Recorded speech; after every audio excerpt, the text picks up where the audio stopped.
બેઠા હોય કથામાં અને મન આપણું રાધે રાધે, સમજી ગયા ને?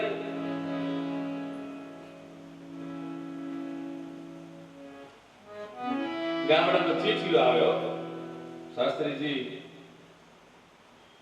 સાંજની કથા થોડીક વહેલી પૂરી થાય એવું કરો ને. આપણે કઈ પંકજ મહારાજ પાસે આવેલા, આપણે પૂછી કેમ આવું કહે છે?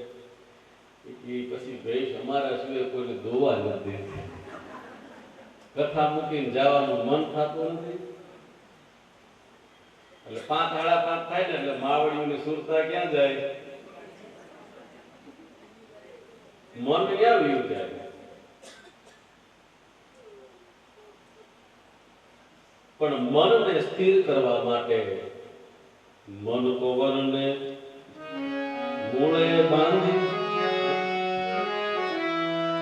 મન પવનને મૂળે, આપણા મૂળાધાર ચક્ર છે ને, ઘણા કે મૂળો બાંધી, મૂળો નહીં મૂલે બાંધી.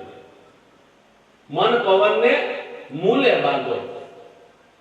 મૂલાધારના દેવ છે આપણા જે ચક્રો છે ને, 7 ચક્રો, એમાં મૂલાધારના દેવ ભગવાન ગણપતિ છે. મન પવનને જો તમે મૂલાધાર સુધી બાંધી રાખો ને તો આસન સિદ્ધિ મળે. એક આસને જેટલું ટાઈમ બેસવું હોય એટલો ટાઈમ તમે બેસી શકો. અને યોગની જે ક્રિયા છે ને, તમે કદાચ સતત 12 કલાક એક આસન ઉપર બેસી અને કોઈ પણ પીચથી, કોઈ પણ સ્કેલથી, કોઈ પણ મેળથી તમે કદાચ ગમે તો બોલતા હોય, પણ તમારી આસન સિદ્ધિ, તમારી ઉપાસના છે ને, એ તમને એક પણ ટીપું પાણીની જરૂર ન પડવાની. એના માટે તમારી આસન સિદ્ધિ, તમારી ઉપાસના, શરીરમાં કઈ ઘટવા જ નથી, પણ એના માટે તમારું મન કાબુમાં હોવું જોઈએ. તમારા 7 ચક્રો છે એ તમારી કાબુમાં હોવા જોઈએ.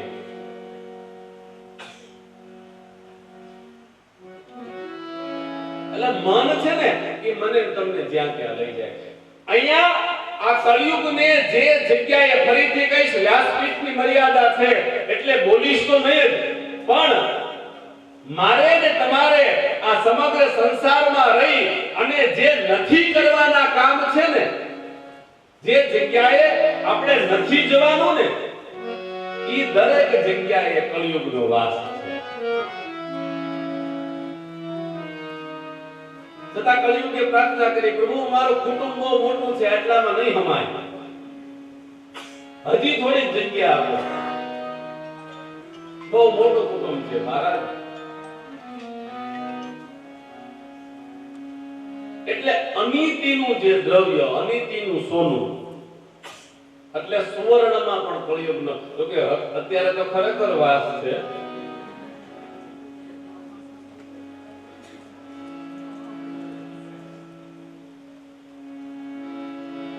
એટલે ત્યાં ઘરના શોરૂમ હોય ને કઈ વાંધો ન હોય,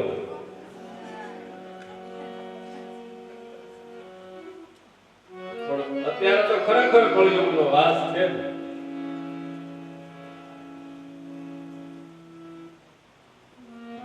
પણ સોનાની અંદર કળિયુગનો વાસ છે. ક્યાં સોનામાં? કે જે અનિતિથી કોઈનું ચોરેલું હોય, પુરુષાર્થથી, મહેનતથી ભેગું કરેલું ધન છે એ નહીં, પણ બીજાનું લીધું હોય.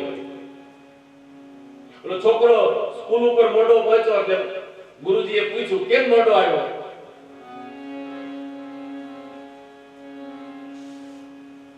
જ્યાં બે વાત કરે તો બીજો છોકરો આવ્યો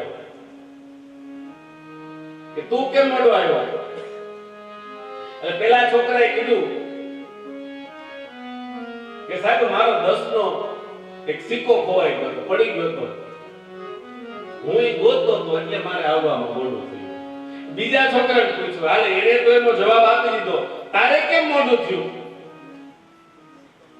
કે હું એ સિક્કા ઉપર પગ રાખી ઊભો હતો એટલે મોડું થયું.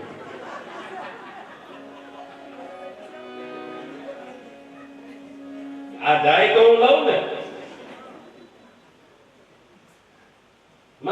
મોડું થયું. આ અનીતિનું દ્રવ્ય છે. નીતિથી પ્રાપ્ત કર્યું હોય એ ક્યારેય એવા માર્ગે જાય જ નહીં, એનો માર્ગ મળી જાય છે. તથાસ્તુ કહી અને કલીને ભગવાન એના સ્થાન આપીને છૂટો કરે છે. સુવર્ણની અંદર કલીનો વાસ છે એ રાજા સ્વયં પોતે જાણે છે. પણ છતાં યુદ્ધ સમયે જે કાંઈ દ્રવ્ય ભેગું થયું હતું, જે કાંઈ સંપત્તિ હતી, એમાંથી આ રાજા એક મુકુટને ધારણ કરે અને પોતાના મસ્તક ઉપર આ મુકુટ ધારણ કરી અને પરીક્ષિત રાજાને વનમાં શિકાર કરવા જવાની ઈચ્છા થઈ.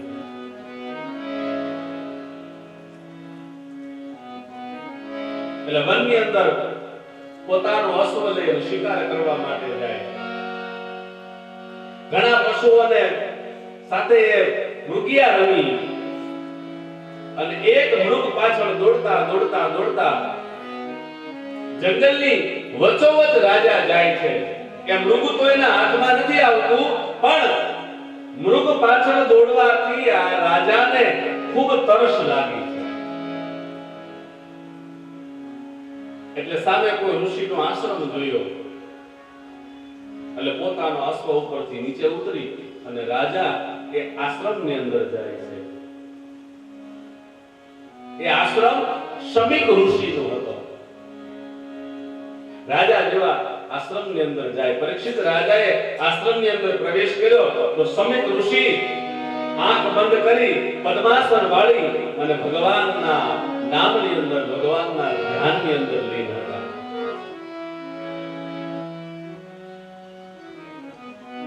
પરીક્ષિત રાજાએ જોયું કે આ આશ્રમ છે મારા નગરમાં આવે. આ ઋષિને ખ્યાલ નથી કે હું આ નગરનો રાજા છું.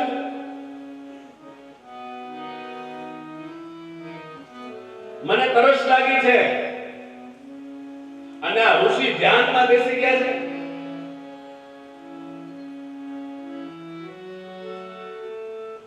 એને મારી આજ્ઞા સ્વાગતા કરવી જોઈએ, એને મને જલપાન કરાવવું જોઈએ.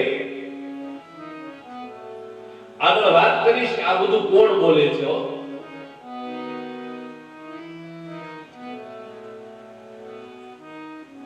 અને કેટલો સમય મારે ઊભું રહેવાનું, આ મનોમન વિચારે છે. પછી સાચી ભક્તિ કરતો હશે, સાચું ધ્યાનમાં બેઠો છે કે પછી ઢોંગ કરતા હશે. એટલે પરીક્ષિત રાજાની નજર એક મરેલો સર્પ હતો ને એની ઉપર પડી. હમણાં ખબર કે આ ઋષિ સાચું જ ભગવાનની ભક્તિ કરે છે કે ઢોંગ કરે છે, એવો મનમાં વિચાર કરી અને પોતાના કમાનમાંથી એક તીર લઈ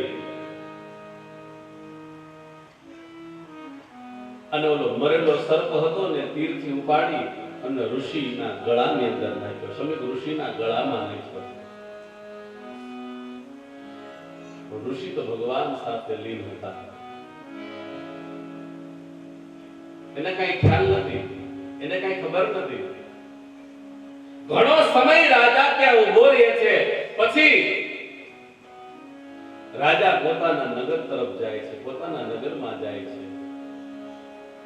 આ બાજુ ઋષિના જે શિષ્યો હતા એ બધા આશ્રમની અંદર આવે. આશ્રમની અંદર આવીને જોયું તો પોતાના ગુરુ છે એ સમાધિની અંદર બેઠા છે અને એના ગળામાં કોઈ મરેલો સર્પ નાખ્યો છે. ઈ જ સમયે આ શમીક ઋષિના દીકરા, એના સંતાન જેનું નામ છે શૃંગી ઋષિ,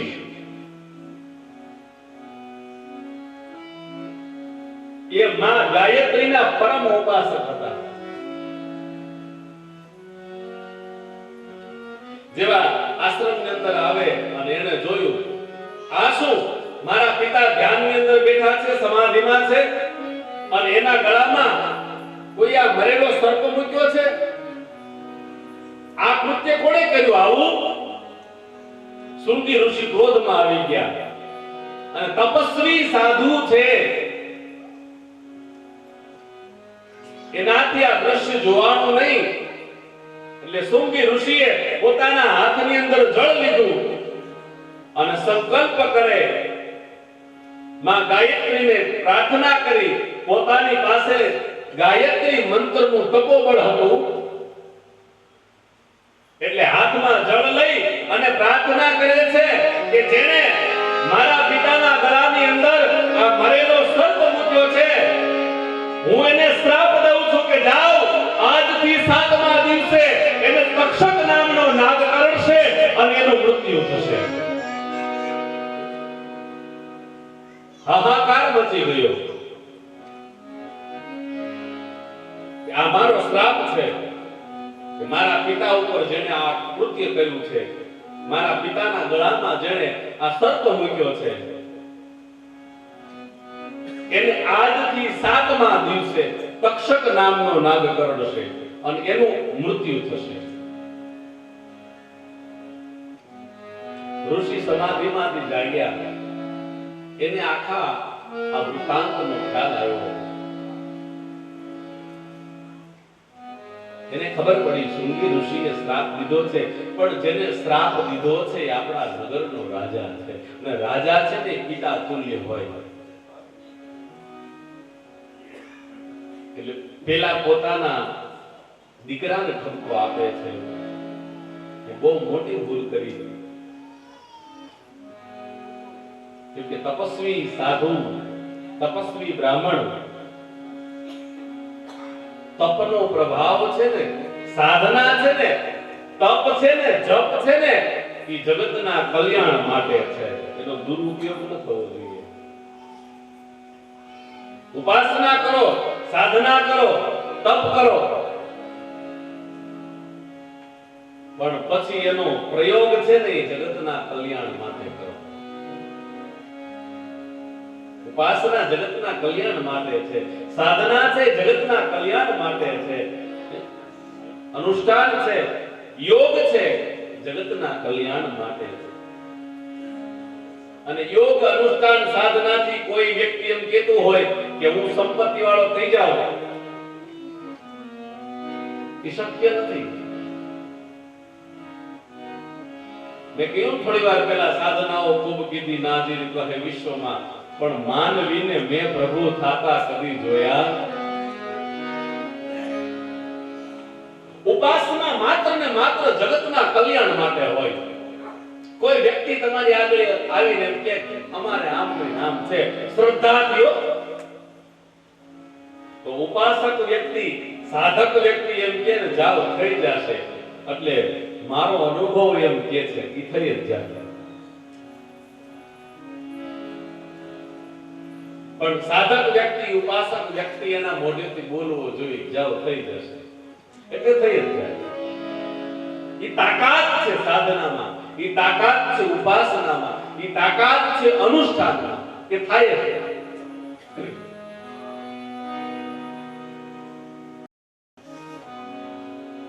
વિપ્ર શ્રાપ વિચારી નથી નહા.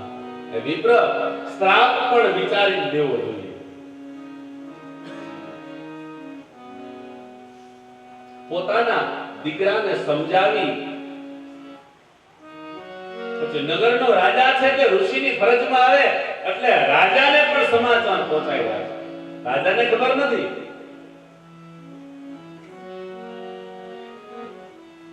રાજા પોતાના નગરમાં જઈ મસ્તક ઉપરનો જે મુકુટ છે એ નીચે મૂકે એટલે એને પણ વિચાર આવ્યો.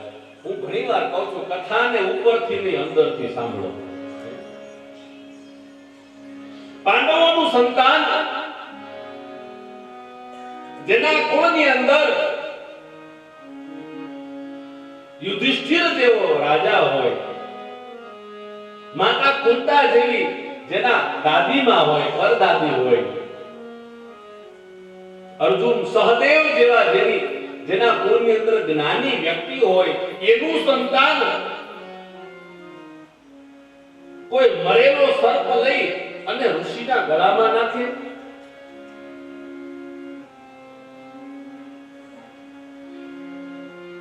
કરોડો બ્રહ્માંડનો માલિક ભગવાન દ્વારકાધીશ કોઈ સ્ત્રીઓ સ્નાન કરતી હોય ત્યાં જાય અને એના કપડા લઈ લે.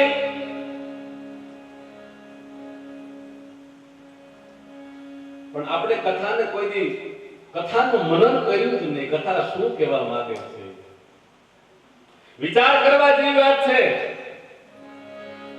ભગવાન કદમના ડાળે ચડ્યા, ગોપીઓના વસ્ત્ર ભગવાને હરી લીધા,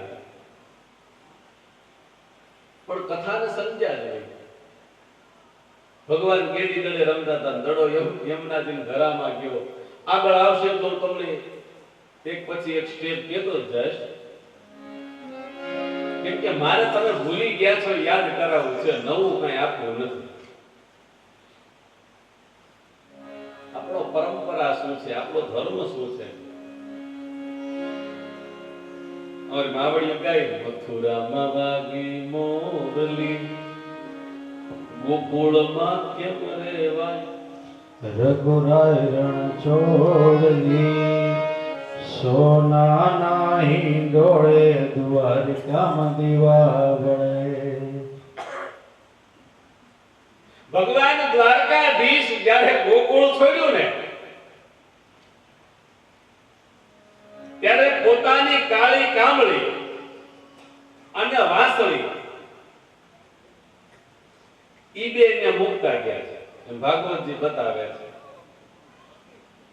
ભગવાન પોતાની કાળી કામળી અને વાંસળી ઈ બે ભગવાન ગોકુળની અંદર મૂકી ગયા છે. મથુરા લઈ જ નથી ગયા તોય તમારે વગાડવી. બોલો,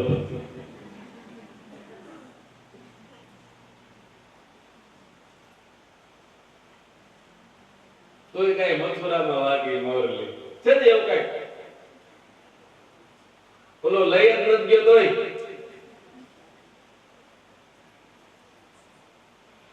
જ્ઞાન ગમે ત્યાંથી મળે તમારી દ્રષ્ટિ હોય તો.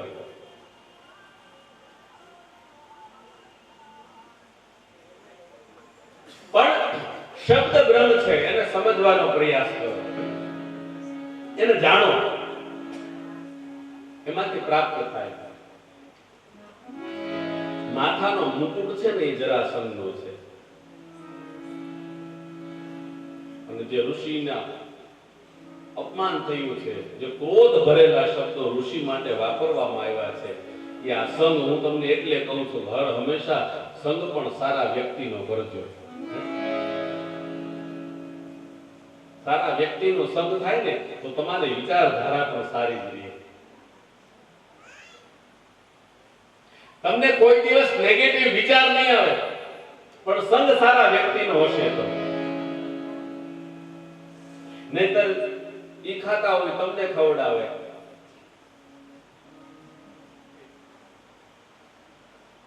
હું પ્રવચનના સ્ટેજ ઉપર હોઉં ને એટલે બહુ છૂટો હોઉં,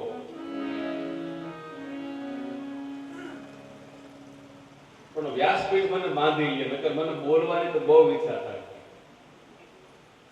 આ મર્યાદાનો ખોળો છે, અને ન ખાવાનું ખવડાવે, ન પીવાનું પીવડાવે, ત્યાંથી મારે ઊભું રહી જવું પડે.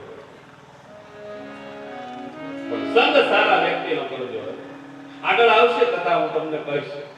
વૃતાસુર નામના દૈત્યની કથા આવશે ત્યારે કહીશ તમને શું ખાવું જોઈએ ને શું ન ખાવું જોઈએ.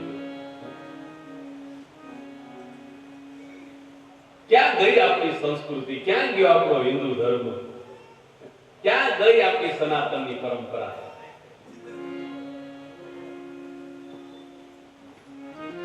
પણ સંગ એવા વ્યક્તિનો કર્યો છે એટલે આ તકલીફ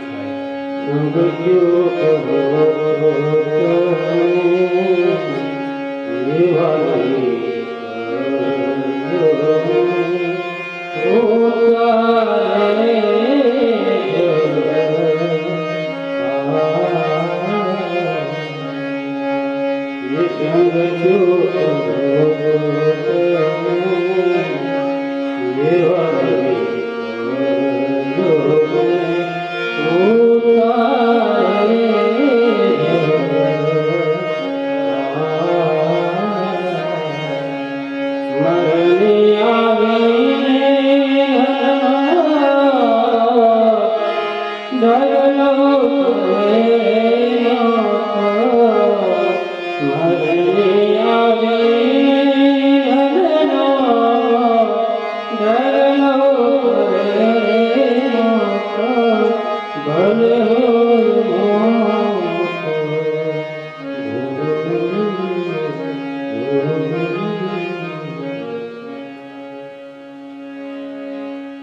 માણસનો સંગ પણ તમને ખરાબ માર્ગ તરફ લઈ જાય છે. એટલે એને પોતાને પણ વિચાર આવે હું પાંડુનું સંતાન અને મેં આવી ભૂલ કરી, મુકુટ નીચે ઉતર્યો ને, મેં એક ઋષિ જપ કરે છે, સાધનામાં બેઠા છે, એના ગળામાં મેં મળેલો સર્પ નાખ્યો, પણ ત્યાં મોડું થઈ ગયું. ઋષિને પણ આ ખબર પડી એટલે એને રાજાને સમાચાર આપ્યા અને કહ્યું કે રાજન, તમે જે અપરાધ કરેલો છે એ અપરાધના કારણે તમને એક ઋષિ બાળક તરફથી શ્રાપ મળેલો છે અને ઈ શ્રાપની અંદર આજથી 7મા દિવસે તમને તક્ષક નામનો નાગ કરડશે અને તમારું મૃત્યુ થશે. રાજાએ સહજતાથી એનો સ્વીકાર કરી લીધો અને વંદન કર્યા. બાપજી ધન્ય છે તમે. શું કામ? કે મને મારું જીવન સુધારવા માટે, મારું મૃત્યુ સુધારવા માટે મારી પાસે હજી 7 દિવસ છે. તમે અંત સમયે કહ્યું હોત તો હું મારા આ દેહને સાર્થક ન કરી શકત, પણ તમે મને 7 દિવસનો સમય આપ્યો છે કે આજથી 7મા દિવસે મારું મૃત્યુ છે. કોઈ આવીને આપણે કહી જાય કે આજથી 7મા દિવસે આમ થશે તો શું કરવું જોઈએ? અહીંયા રાજાને એવો વિચાર આવે છે એટલે મને એમ થયું તમારી આગળ વ્યક્ત કરું. પરીક્ષિત રાજાને પણ એવો વિચાર આવ્યો કે આજથી 7મા દિવસે મારું મૃત્યુ છે તો મારે શું કરવું જોઈએ? શું કરવું જોઈએ? એટલે પોતાના મંત્રીઓને, પોતાના રાજ ઋષિઓને બોલાવે છે, એના પ્રધાનોને બોલાવે, એમની સાથે મંત્રણા કરે, એમની સાથે વાતચીત કરે.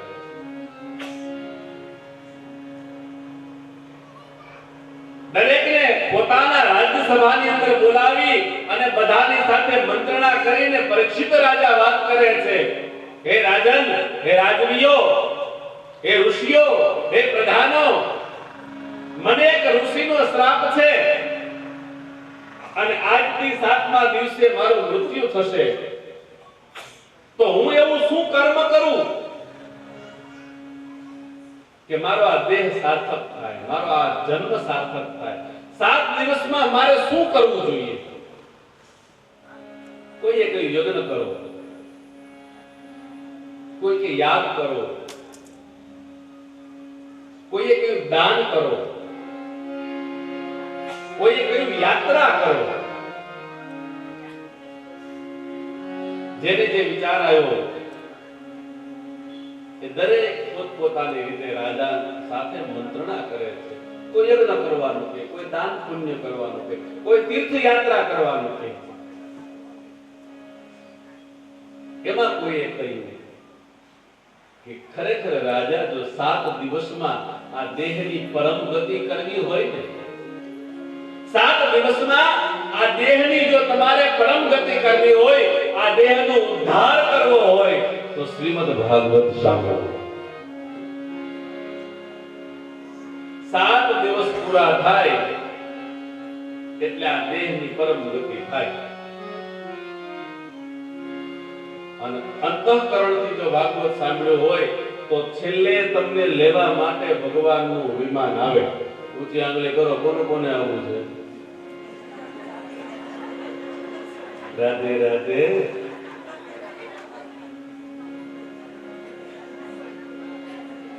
મરવું બહુ દોરી દાદા, વાતું થાય.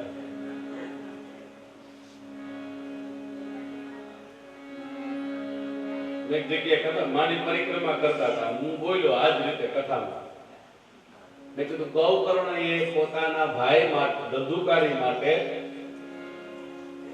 જ્યારે ભાગવત કથા કરી એટલે એને લેવા માટે ભગવાનનું વિમાન આવ્યું.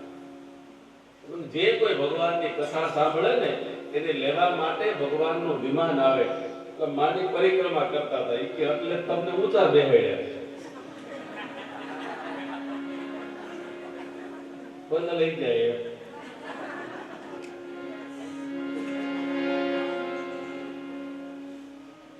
પરમાત્માની કૃપા હોય જેને કઈક એવા કર્મ કર્યો હોય ને એને લેવા ભગવાન આવ્યો નહીં તો ઓલા સાહિત્યકારો કે છે એમ કથાની વાત નથી પણ સાહિત્યકારો ઘણીવાર કે છે કે આખું જીવન જો કઈ ન કર્યું હોય ને તો એનું લગભગ વાવણી કારણે જ મૃત્યુ હોય ગામમાં 2-5 હોય એ હાલી હકે નહીં એવા પણ પરમાત્માની કૃપા હોય ને તો આપણું મૃત્યુ માણસનું મૃત્યુ છે ને ઈ બતાવે છે કે વ્યક્તિ કેવું જીવન જીવી ગયો છે ને એના મૃત્યુ ઉપર ખબર પડે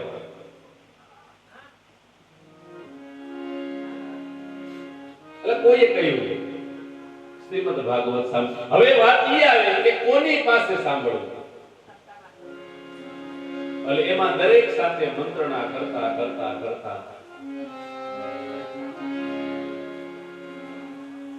સુખદેવજી કેમ કે મેં કાલે કહ્યું તો વક્તા વિરક્ત હોવો જોઈએ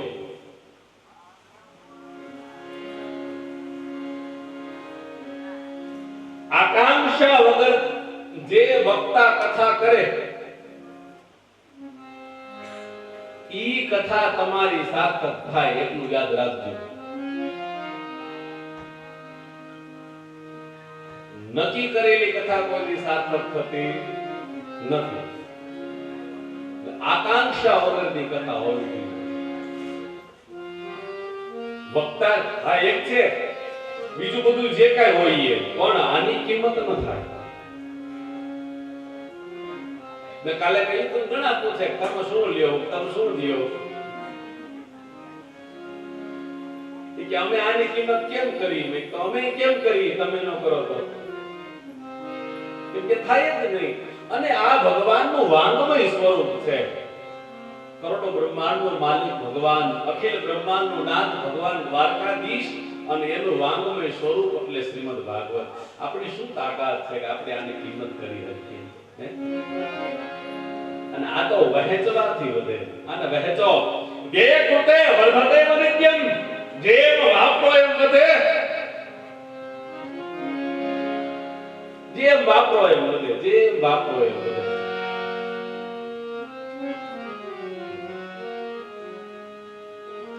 મારા 10 થી 12 વર્ષના તો સાક્ષી અહીં અશ્વિનભાઈ બેઠા છે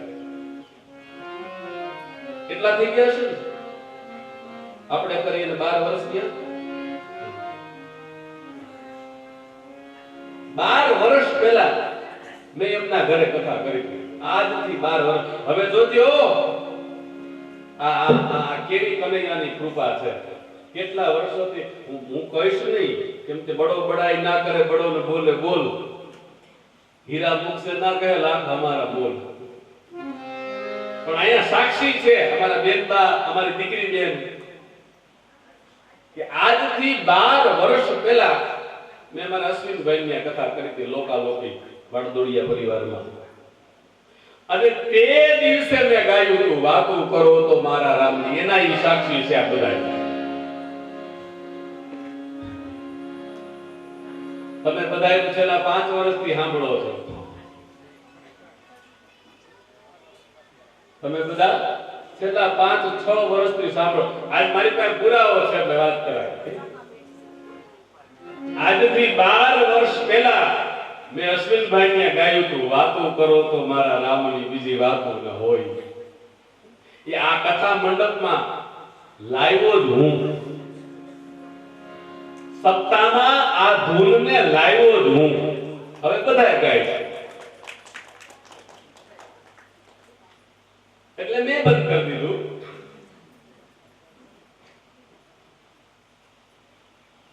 આજે પુરાવો છે સાક્ષી છે એટલે નગર અમુક વાત ના બોલાય વ્યાસપીઠ ઉપરથી પણ આજે મારી પાસે પુરાવો છે અને એને 12 વર્ષ થયા પણ પરમાત્માની કૃપા સારો માર્ગ. અને એવો જો કોઈ વક્તા મળે, બંધ કરવાનું કારણ પણ ઓછી કથા, વર્ષમાં 5 જ કરવી પણ આવી,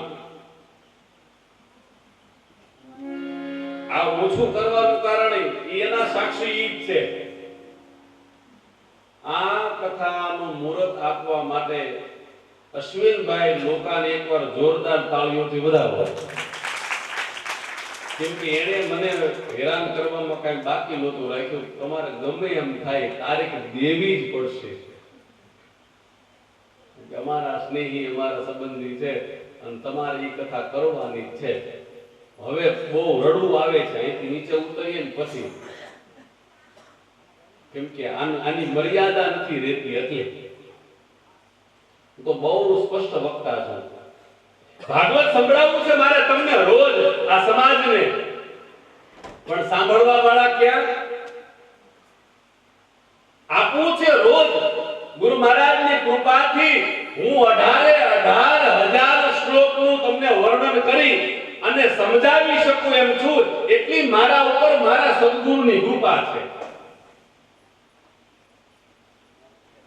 પણ એટલી એવી સામે વ્યક્તિ નથી મળતું. અને અમારા મહાપુરુષ લખે કે પછી અધૂરિયાને ન હોય દિલની વાત, આમાં તો કોક પૂરા મળે તો રાવું રેડી. કેવું છે અને ઘણુંય કેવું છે, પણ ક્યાંક કેવાના સ્થાને જો હે ને, કોને કેવું, ક્યાં કેવું?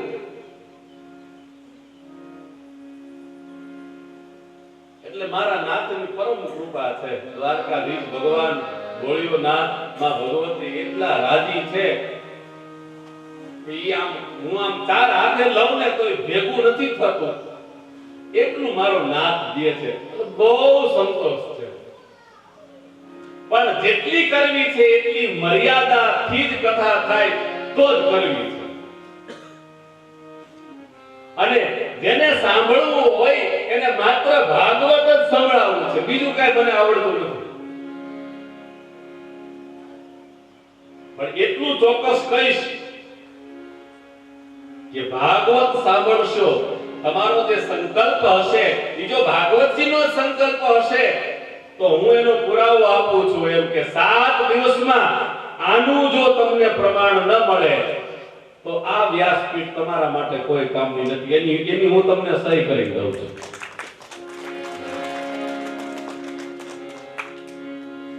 કૃપા મારા નાથ લ્યો. બહુ વાતો કરીશ તો હું મારી મોટાઈ થવા લાગશે. પણ કનૈયો એટલી કૃપા કરે છે, એટલો રાજી છે. અત્યારે ડેકોરેશનની કથાઓ થઈ ગઈ, ફિલોસોફરની કથાઓ થઈ ગઈ, ડિજિટલ કથાઓ થઈ ગઈ.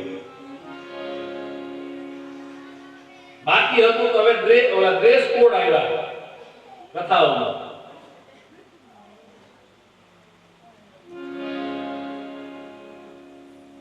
પણ કથા નથી કરવી, આ બધું જેમાં આપ્યું. વિરક્ત વક્તા તરીકે સુખદેવજી મહારાજનું નામ આવે. રાજા સુખદેવજી મહારાજ પાસે જાય, એને પ્રાર્થના કરે, એને મનાવે. અને સુખદેવજી મહારાજ પરીક્ષિત રાજાને કથા સંભળાવવા માટે તૈયાર થાય છે. તમે મારી અડધી કલાક લીધી હતી એટલે હું લઈશ, કેમ કે આપણે કોઈનું રાખવું નથી, પાછું દેવા આવવું પડે. એટલે અડધી કલાક તમે લીધી હતી એટલે હું તમે આ લોકો તૈયાર છે સામે જ બાંધી દીધી. પણ આજે તો હું લઈશ, કેમ કે મારે જ્યાં પહોંચવું છે ત્યાં પહોંચ્યા પછી જ હું વિરામ કરીશ.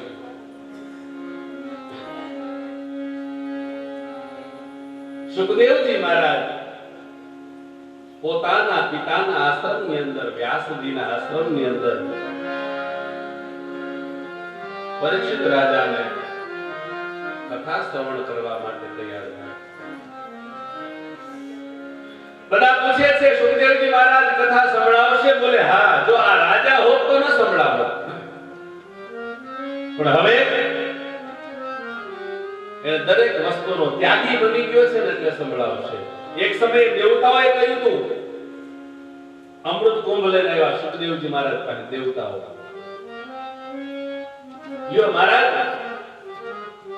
આ અમૃત કુંભ અમે તમારા માટે લાવ્યા છે, આ પી જાઓ. અને સુખદેવજી મહારાજ સમજતા હતા કે આ તો બધા દેવતાઓ છે એટલે અમૃત કુંભ લઈને બાજુમાં મૂકી દીધો. માનો હું પી ગયો, હાલો હવે આગળ કે આ અમૃતના બદલામાં અમને ભાગવત સંભળાવો. તો સુખદેવજી મહારાજે કુંભ પાછો આપ્યો, આલ્યો લેતા રહ્યા.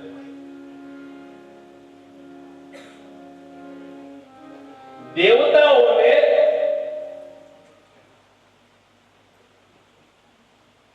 અમૃતના બદલે ભાગવત નથી સંભળાયું સુખદેવજી મહારાજે, એવું વ્યાસજીએ લખ્યું છે.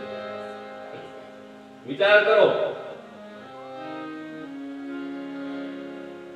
શું કિંમત છે આ ગ્રંથની, જો અમૃતના બદલે પણ દેવતાઓને ન સંભળાવવામાં આવ્યું હોય.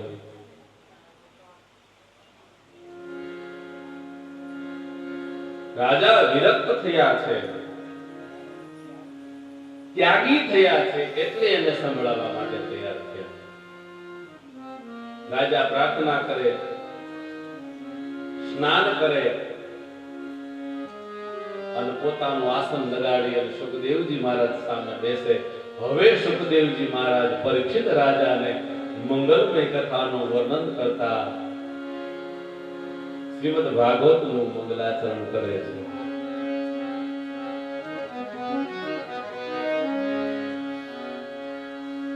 રાજાનો પહેલો જ પ્રશ્ન, હવે અહીંથી પ્રશ્નનો જવાબ શરૂ થયા. બાપજી, મને ઋષિનો શ્રાપ છે, મારું આ રીતે મૃત્યુ થશે, પણ મને એનો ભય નથી, કેમ કે ભાગવત સાંભળવાથી મને મુક્તિ મળશે, એ 100% છે.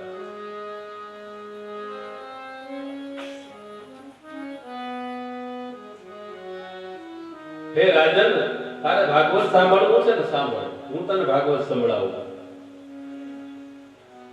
એટલે રાજા પહેલો પ્રશ્ન કરે છે કે મહામુનિ, મારા જીવનની અંદર જે કાંઈ પ્રશ્નો છે ને એ તમામનો મને જવાબ મળે ને એવી મારા ઉપર કૃપા કરજો. એટલે સુખદેવજી મહારાજને પરીક્ષિત રાજાએ પહેલો પ્રશ્ન કર્યો, બાપજી, આ બ્રહ્માંડની રચના કેમ થઈ? આ મારો પહેલો પ્રશ્ન છે કે આ સકલ બ્રહ્માંડની રચના કઈ રીતે થઈ? પછી માનવ સૃષ્ટિનું નિર્માણ કઈ રીતે થયું? હલો, ખેંચવા મળ્યું. તમે એને એક સરખું રાખી દો, બહુ હેરાન કરો માં.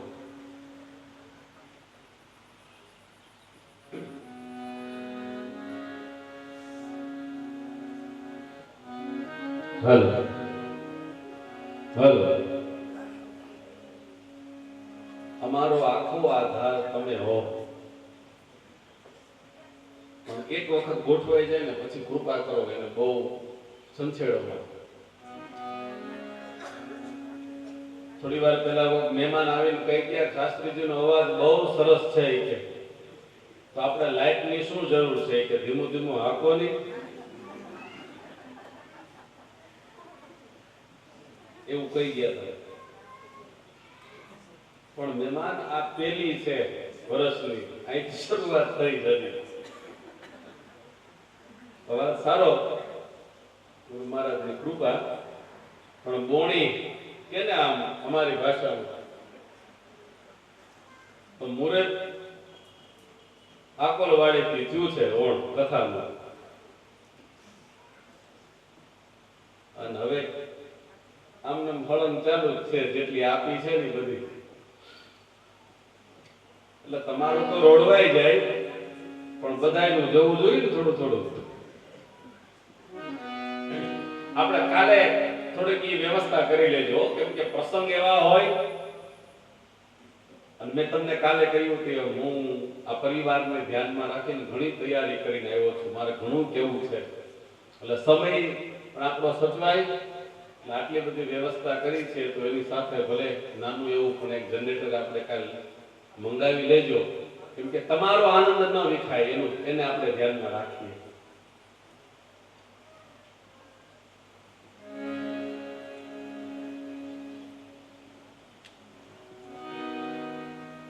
વિરક્ત વક્તા નો પહેલો પ્રશ્ન, માનવ સૃષ્ટિનું નિર્માણ કઈ રીતે થયું? બાપજી, આ બ્રહ્માંડની રચના કઈ રીતે થઈ?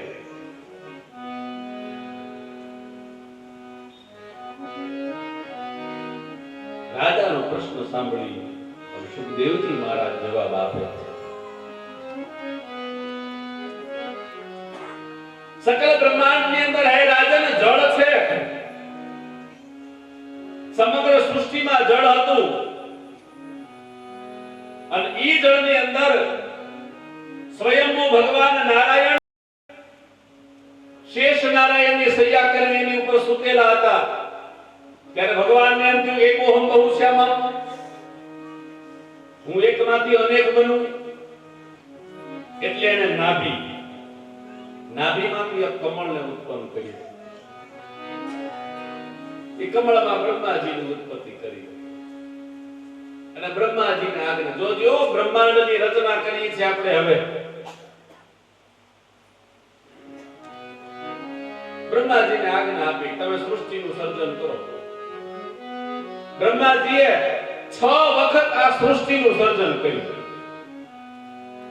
અને પોતાના મુખમાંથી 1, 2 કે 5 નહીં 84 ઋષિઓને ઉત્પન્ન કર્યા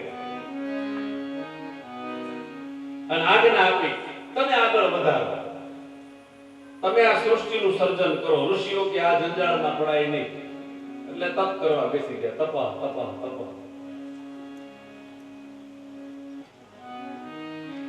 7મી વખત ભગવાન બ્રહ્માએ પોતાના જમણા અંગમાંથી એક પુરુષને ઉત્પન્ન કર્યો અને પોતાના ડાબા અંગમાંથી એક સ્ત્રીને ઉત્પન્ન કરી. એ પુરુષનું નામ છે મનુ રાજા અને સ્ત્રીનું નામ છે શતરૂપા. મનુ અને શતરૂપાને ભગવાને ઉત્પન્ન કરીને આજ્ઞા આપી કે હવે તમે આ સૃષ્ટિનું સર્જન કરો. એટલે મનુ રાજાને 2 દીકરા થયા, ઉતાનપાદ અને પ્રિયવ્રત. 3 દીકરીઓ થઈ, દેહુતિ, આકૃતિ અને પ્રસૂતિ. હવે આ 5માં આપણે ભાગવતની પૂર્ણાહુતિ સુધી જવાનું છે. આ 5ના વંશમાં આખું ભાગવત પૂરું થશે. મનુ રાજાના 2 દીકરા ઉતાનપાદ અને પ્રિયવ્રત, 3 દીકરીઓ દેહુતિ, આકૃતિ અને પ્રસૂતિ. એમાં મનુ રાજાએ પોતાની નાની દીકરી જે પ્રસૂતિ નામની કન્યા, સુખદેવજી મહારાજ જ્યારે પરીક્ષિત રાજાને આ બ્રહ્માંડની રચનાની વાત કરે છે ને, ત્યારે સકલ બ્રહ્માંડમાં જળ હતું એમ કહ્યું ને બ્રહ્માજીને આજ્ઞા આપી હતી. એટલે બ્રહ્માજી એક પૃથ્વીનો ગોળો લઈને આપ્યો કે આને, પણ જળની અંદર તમે ગોળો મૂકો તો એ ગોળ ગોળ ફરે અને ઈ પૃથ્વીનો ગોળો રસાતા નામના પાતાળમાં હતો. ત્યાં 2 દૈત્યો હતા, હિરણ્યાકક્ષ અને હિરણ્યકશિપુ. બંને ભાઈઓ હતા. ભગવાને એક અવતાર ધારણ કર્યો હતો. મેં કાલે કહ્યું હતું ને કે કયો અવતાર કેના માટે છે એમાં આપણે બહુ ન ધ્યાન દઈએ. ભગવાને વરાહ અવતાર ધારણ કર્યો. ભૂંડ જેવું ભગવાનનું મોઢું છે, આગળ 2 લાંબા દાંત છે. આવો ફોટો આપણા ઘરે નહીં હોય ભગવાનનો, છે કેમ કે ભગવાનને આપણે હારા હારા જ ગમે. રાધે રાધે.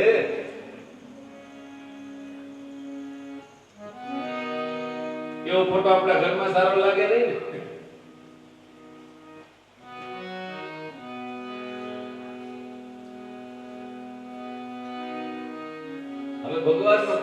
શોપીસ જેવું થઈ ગયું છે. ગમે એના ઘરે જાવ ને તમે બેઠક રૂમમાં ઓલું ખૂણિયું હોય ભગવાન એમાં બેહાડેલા હોય કે ઠાકોરજી હોય, નામ નથી લેવા આલમ કોઈ નહીં, પણ ભગવાન હોય પાકું.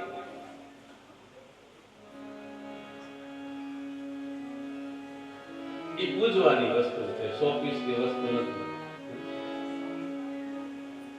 તઈ મને એમ થાય કે હે પરમાત્મા, આજના માનવીએ મંદિર વેચ્યા, મૂર્તિ વેચી, કશું બાકી રાખશે. આજના માનવીએ મંદિર વેચ્યા, મૂર્તિ વેચી, કશું બાકી રાખશે. અને હે પ્રભુ, જો હાથ પડી ગયો ને તો તને વેચી નાખશે.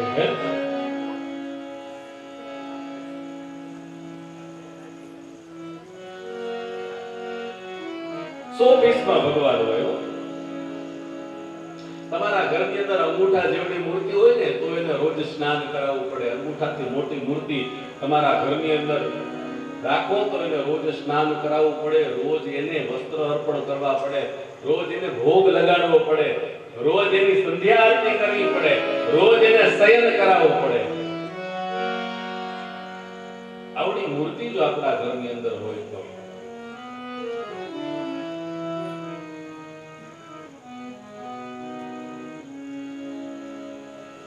ભગવાન હું બહુ જાજા ભેગા રાખું છું, ઉતારે આવજો. પણ અમે બે વ્યક્તિ 2.5 થી 3 કલાક એમાં મહેનત કરીએ ને ત્યારે અમે 9 વાગે પહોંચી શકીએ છીએ. અને એમાં અમારા ઉતારા પરિવારનો પૂર્ણ સાથ સહકાર.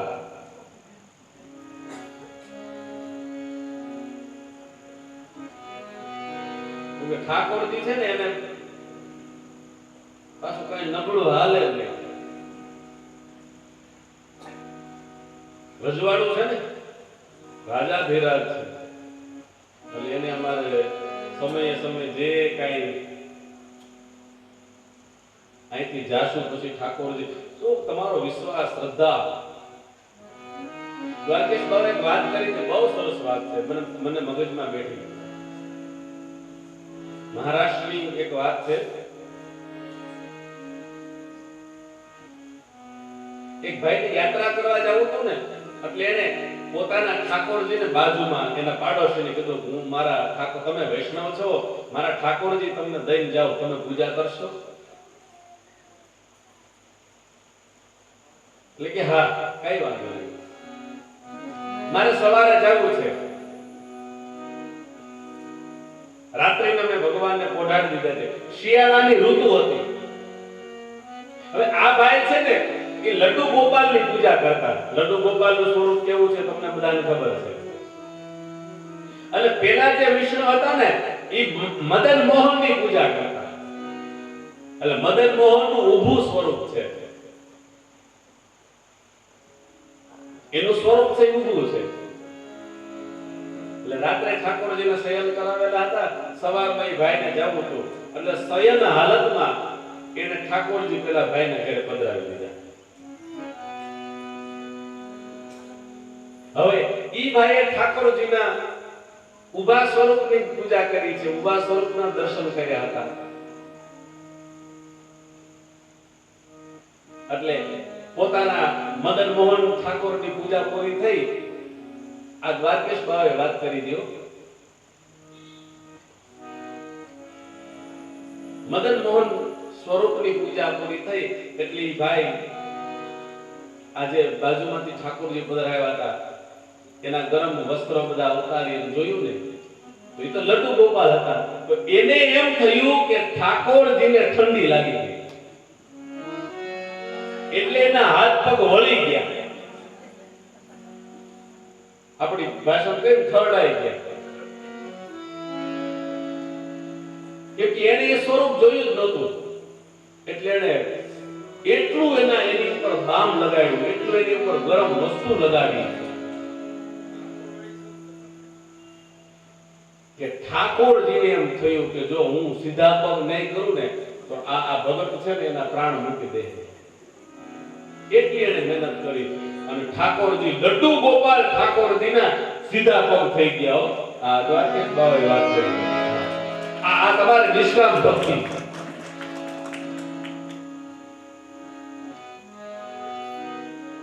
સાચા હૃદયથી તમે કોઈ પણ ભગવાનની સેવા કરો ને એટલે એનું ફળ પ્રાપ્ત થાય. ફળની આશા માટે સેવા ન કરવી, પણ પ્રાપ્ત થાય. એટલે ભગવાનને તમારા ઘરની અંદર રાખો, પણ એનું જતન કરી શકો તો રાખો.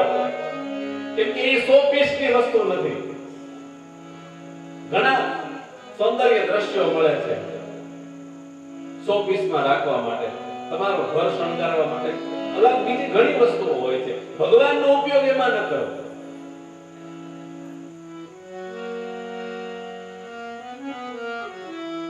પરમાત્માને તો ભજવા માટે રાખો.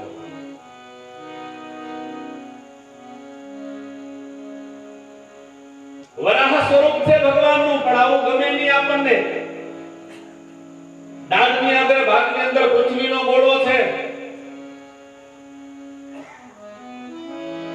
અને ઈ પૃથ્વીનો ગોળો ઓલા બે દૈત્યો હતા ને, હિરણ્યાકશ ને હિરણ્યકશિપુ.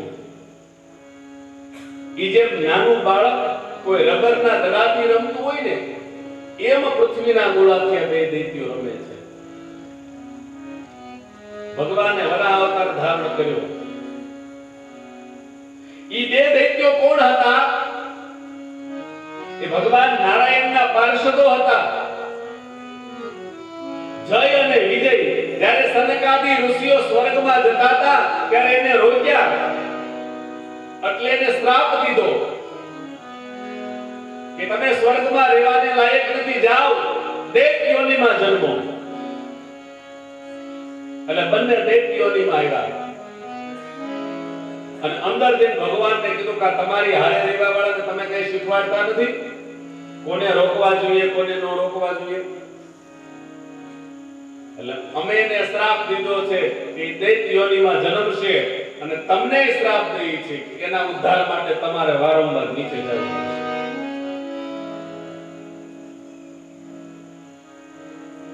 એટલે ભગવાને અહીંયા વરાહ અવતાર ધારણ કર્યો. એકનો ભગવાને ઉદ્ધાર કર્યો, હિરણ્યાક્ષનો ભગવાને ઉદ્ધાર કર્યો, અને હિરણ્યકશિપુ ત્યાંથી ભાગી ગયો. પણ આ બેયને ભગવાનનો શ્રાપ છે. બે દૈત્ય યોનિમાં જન્મા વાત સાચી, પણ કોઈ માં તો એવી હશે ને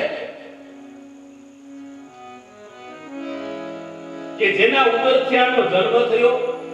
તો ઈ માએ એવું શું કામ કર્યું? ઈ માનું એવું શું વર્તન હતું કે જેના પેટમાંથી જેના ઉદરમાંથી આવા રાક્ષસો જન્મ્યા?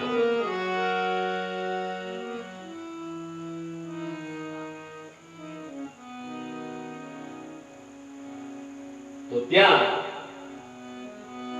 કશ્યપ ઋષિની કથા બતાવી છે. કશ્યપ ઋષિને બે પત્નીઓ હતી, દિતિ અને અદિતિ. આ બંને દિતિના સંતાનો છે. સંધ્યા સમય છે, ઋષિ પોતાનું સંધ્યા યજ્ઞ હોમ કરવા માટે બેસે છે, ત્યારે આ દિતિ એ ઋષિને એમ કહે છે, હું તમારી પત્ની છું, મારો તમારી પર અધિકાર છે, એટલે હું તમારી આગળ યાચના કરું છું, માંગુ છું કે તમારાથી મને પુત્રની પ્રાપ્તિ થાય.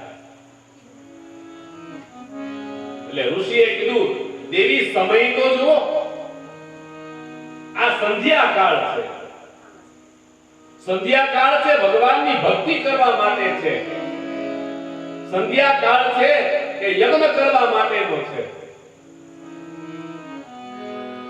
તમારી માંગણી યોગ્ય છે, પણ સમય ખોટો છે.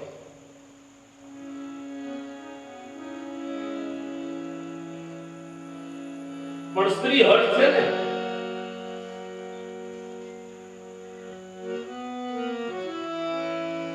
એટલે ઋષિએ સ્ત્રીને વચન આપ્યું, વરદાન આપ્યું, અને સાથે સાથે એટલું પણ કહ્યું કે તમારી સાથે મંત્રણા કરવાથી, તમારી સાથે વાત કરવાથી, તમારી સાથે આ વચનોની આ સંધ્યાકાળની ચર્ચા કરવાથી તમને પુત્ર આપવા માટે મારે ભગવત કાર્યમાં મોડું થયું છે અને મેં તમારી ઈચ્છાને પૂર્ણ કરી એમ ભગવાનનું કાર્યમાં લેટ થયો એટલે મારો તમને વચન અને સાથે મારો તમને શ્રાપ છે કે જે સમયે ભગવાનની ભક્તિ કરવાનો હતો એ સમયે તમે પુત્રની પ્રાપ્તિ માટે મને તત્પર કર્યો છે તો હું તમને શ્રાપ દઉં છું મારાથી તમને સંતાનની પ્રાપ્તિ થશે પણ ઈ સંતાનો તમારા રાક્ષસો જેવા થશે જેનો ભગવાન ઉદ્ધાર કર્યો છે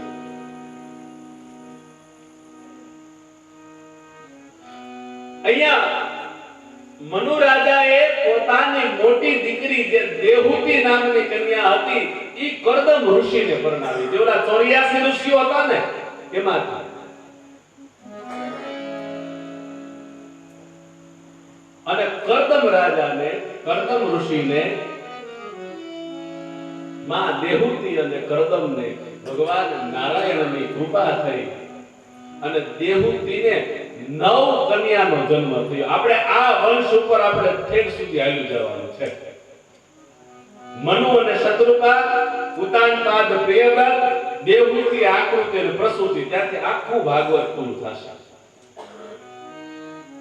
આમાં યદુ વંશ રઘુ વંશ ચંદ્ર વંશ બધા વંશોનું વર્ણન આમાં આવશે પણ દેવહૂતિને 9 કન્યા અને 9 કન્યાનું રક્ષણ કરવા માટે ભગવાનને પ્રાર્થના કરી એટલે કરદમ ઋષિ પોતાની પત્નીની સેવાથી પ્રસન્ન થયા અને 9 કન્યાનું રક્ષણ કરવા માટે એક સંતાનનો જન્મ થયો એક સંતાનની પ્રાપ્તિ થઈ ઈ છે ભગવાન કપિલ બોલીએ કપિલ ભગવાન કી જય ભગવાન કપિલનો જન્મ થયો કપિલ ભગવાને દીકરા તરીકે જન્મ્યા પછી જે કઈ દીકરાની ફરજ હતી ઈ પ્રમાણે માતા પિતા પોતાની બહેનો આ બધાને સારો માર્ગ બતાવી સારા માર્ગ તરફ લઈ જઈ અને પોતાના દીકરાની ફરજ પૂર્ણ કરી છે અને દીકરાની ફરજ પૂર્ણ કર્યા પછી ભગવાન કપિલ પોતાની માને એમ કહે છે માં તે મને જન્મ આપ્યો છે હું તારો દીકરો છું તે મને જન્મ આપ્યો છે તો મારી પણ ફરજમાં આવે કે મારે તને કંઈક આપવું જોઈએ દીકરા તરીકે એટલે કપિલ ભગવાન પોતાની માં દેહુતીને શું આપે છે એને જ્ઞાન આપ્યું જો દીકરો માને જ્ઞાન આપે છે અને ઈ જ્ઞાનનું નામ છે સાંખ્ય શાસ્ત્ર કપિલ ભગવાન પોતાની માં દેહુતીને આખું શાસ્ત્ર સમજાવે છે ઈ સાંખ્ય શાસ્ત્ર છે બહુ લાંબુ છે સાંખ્ય શાસ્ત્ર એટલે મારી એવી ઈચ્છા છે કે હાવ ટૂંકમાં તમને સાંખ્ય શાસ્ત્ર દીકરો અને માનો સંવાદ અહીંથી ચાલુ થાય પણ સાંખ્ય શાસ્ત્ર થોડુંક મારે આજની અમારી માવડીઓને વિસ્તારથી કેવું છે એટલે હું એવું વિચારું છું કે આવતીકાલના સવારના સત્રની અંદર આપણે સાંખ્ય શાસ્ત્રથી કથાનો પ્રારંભ કરીશું આજની આ કથાને આપણે અહીંયા કેમ કે સાંખ્ય શાસ્ત્ર આજની માતાઓએ ખાસ સાંભળવા જેવું છે એટલે આજની આ કથાને આપણે અહીંયા વિરામ આપીએ માત્ર 2 મિનિટ હરિનામનું સંકીર્તન કરીએ વચન પ્રમાણે વચન ચૂક્યા 84 માં જાય આપણે 6 વાગે વિરામ થાય તમે લોકોએ મારી અડધી કલાક લીધી હતી મેં તમારી લીધી 6:30 થયા છે કઈ વિશેષતા છે નહીં એટલે હું મારા સમય પ્રમાણે આવ્યો છું એમ ભાવશે શ્રી રાધે ગોવિંદ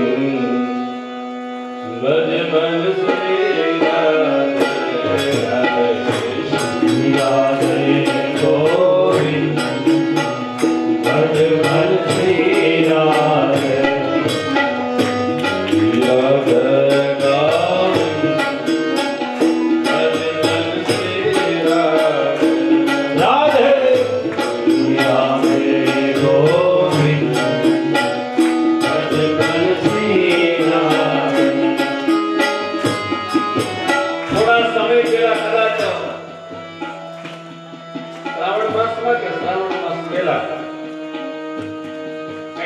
અહીંયા કઈ મંડળ છે ગોપી મંડળ એમાં કઈ કથા હતી